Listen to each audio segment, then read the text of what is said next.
নমস্কার, আমার নিউ ব্লগে আপনাদের স্বাগত জানাই। নববর্ষ ও প্রীতির শুভেচ্ছা ও ভালোবাসা। এই বছরটা আরও ভালো কাটুক। তো মা অনেকবার বলছিল যে আমাদের গ্রামে নাকি অনেক বড় করে কালী পুজো হয়। এই পুজোটা নাকি প্রায় 200 বছর ধরে। কিন্তু আমি জানতাম না। মা বললো একবার ঘুরে আয়, পুজোটা চলুন কেমন। আপনাদের এবার শেয়ার করি। এটা হচ্ছে শিব মন্দির।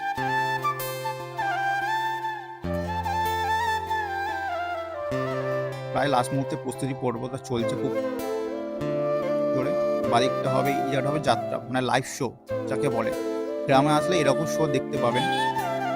এই যাত্রা অনেক জায়গায় কমে গেছে, মানে ম্যাক্সিমাম দেখাই যায় না, কিন্তু গ্রামে এখন চলছে খুব কম। কারণ অনেক গ্রামে আই থিঙ্ক বন্ধও হয়ে গেছে। জায়গাটা অসাধারণ করেছে, জায়গাটা স্টেজটা অনেক বড় করেছে।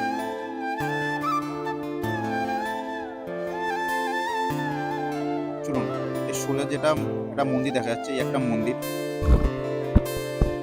বাদিকটাই হচ্ছে মায়ের মন্দিরটা আছে। চলুন জায়গাটা আমাদের দেখায়। অসাধারণ করেছে, ফুল দিয়ে অসাধারণ সাজিয়েছে, সুন্দর সুন্দর ডিজাইন করেছে, অসাধারণ লাগছে জায়গাটা। কাপড়ের কাজগুলো অসাধারণ করেছে, ফুলের ডিজাইনগুলো অসাধারণ করেছে।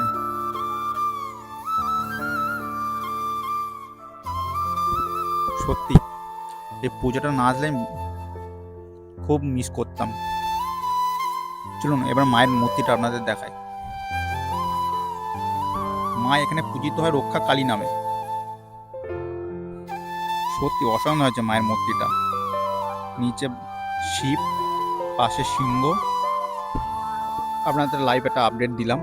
অবশ্যই এই মায়ের পুজোতে ভিজিট করুন, আপনাদের আশা করি ভালো লাগবে। আমার ভিডিওটা যদি আপনাদের ভালো লাগে অবশ্যই লাইক, শেয়ার অ্যান্ড সাবস্ক্রাইব করতে ভুলবেন না।